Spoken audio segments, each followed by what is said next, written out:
Welcome back, Vintage Hot Wheels collectors. Today I've got part 2 of my Blue Card series. This is a video where I look at all of the cars in my Blue Card era collection, which runs from 1990 to 1994, on the Plano case display in the background of this video. So for each video, I'm taking off as many cars from the wall and putting them out here on the table, along with all of their variations, so that we can talk about them in closer detail for the variations to look out for in this collection. If you aren't familiar with the Blue Card series of cars, go back and check out my episode 1, where I discuss the collecting of these cars as well as the first 17 cars in the series. Today we're looking at the next 10 cars in the series, number 18 through till number 27. And number 18, let's just get right into it, is this Mercedes 540K. Now, it was released on the Blue Card with black wall wheels, as you can see here on the left.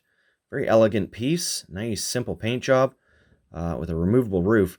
The white wall version was released in 1988 initially, when both white wall and black wall versions of this car were available.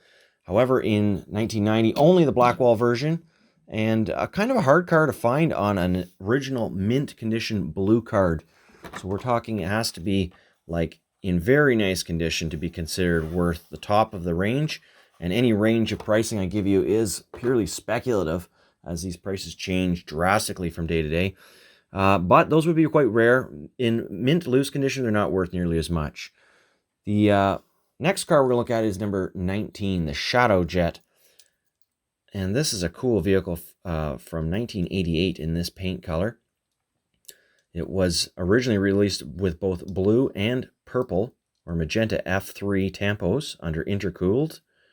In 1990, only the blue version could be found. The pink version was dropped. And this car would also be still quite pricey if found on a mint condition Blue Card. These lower number Blue Card cars can be quite pricey for the carded collector. Number 21, or number 20, the Rocket Tank. This is re-released from 1988 with no changes. It has a missile that is separated from the casting, which is something you won't find today anymore in what the choking hazards of concerns of our times. Now, this type of toy would be completely not allowed. So there's the base of that one. Pretty simple. It's got the original 1974 copyright. So that's obviously not correct for that vehicle, but it is when the casting first made its debut. Next, on to one of my favorite castings, the Nissan Hardbody. This is a Nissan pickup truck with a giant V8 motor and a lot of custom parts installed or being carried in the box of this truck, a substantial lift kit. This cool casting first came out in 1988 and featured an all-metal body with metal base, as you can see here with the red and white Nissan 4x4. The only reason I bring that forward is because there are 4 variations to collect for the collector number 21 in the Blue Card series. That includes metal-based versions as well as plastic-based versions with the same wheels. As you can see here, same paint jobs. So we've got 2 variations with the CTS and then 2 variations with the CT wheel, construction tire wheel, with 2 base variations, plastic and metal. And there's the wheel variation side by side for a total of 4 variations there. These trucks can be very difficult to find in their packaging, and even loose condition are one of the more collected items from Hot Wheels. Bringing forwards these versions here, these are collector number 131, as you can see, and the body and paint job is the same for collector number 21 as it is 131. That's because this number 131 is a variation carry forward where the bodies should have been metal, black metal painted ones with this number 10, and a few rare leftover white Nissan bodies got jumbled into the mix with those pink interiors and plastic base.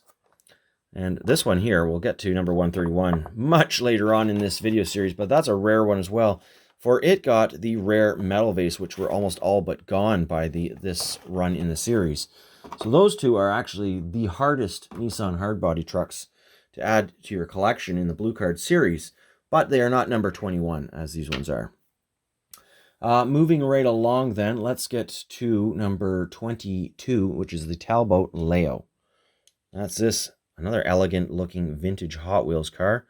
This one was first released in 1988 as well, and it was also released in a solid burgundy paint, like a dark maroon paint. And that color was dropped for the Blue Card series, but they did retain this white paint job.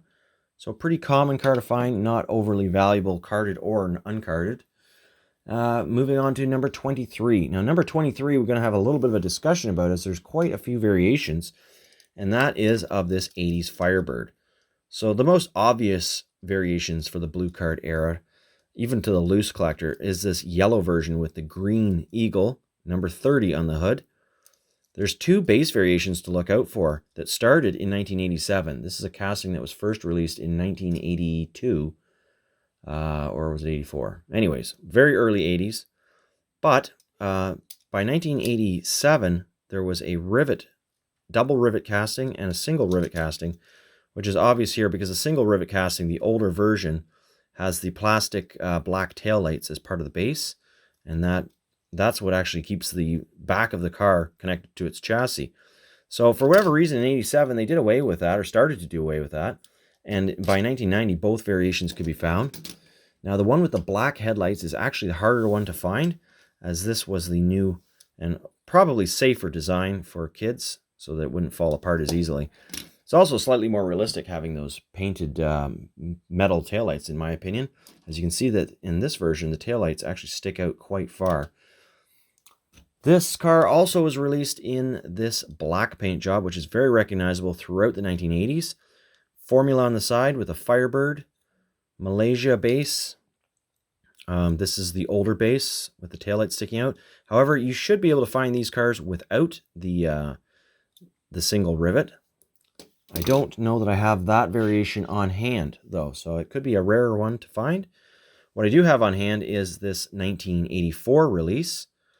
And, this would be actually a 1990 release. So some subtle base changes. These are both 1990, as you can see on the base. It just says Hot Wheels. And on the older Firebirds, it actually says, it would have said 80s Firebird, but there's a big bar right under Hot Wheels that masks where it used to say 80s Firebird. And going right back to 1984, anyways, on my cars, it actually will say 80s Firebird right on the base, which it does not for this car. So, the last one I have here is the 80s Firebird without the formula on the side. And this one has the metal tail lights on the back. It's kind of difficult to see in this packaging.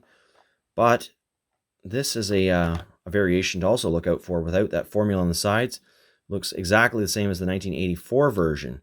Should be noted in 84, you could also find this car with gold Hot One wheels. So many similar variations, even my mind starts to get a little frazzled trying to follow all the 80s Firebird variations that are black anyways. And none of those cars are overly valuable either. Nothing more than about $30 on mint condition cardboard. So let's move on to number 24, the Highway Hauler. The Highway Hauler is a re-release of the 1989 Highway Hauler, which I have pictured here on the right side. Now, in 1990, the Pepsi decoration stretched the entire length of the plastic cargo box, but in 1989, for some reason, it was limited. It didn't quite stretch all the way. So an interesting variation there. Supposedly these are worth about $30. I think these ones still hold their value pretty well. These Highway Haulers are collected by many a truck enthusiast as well.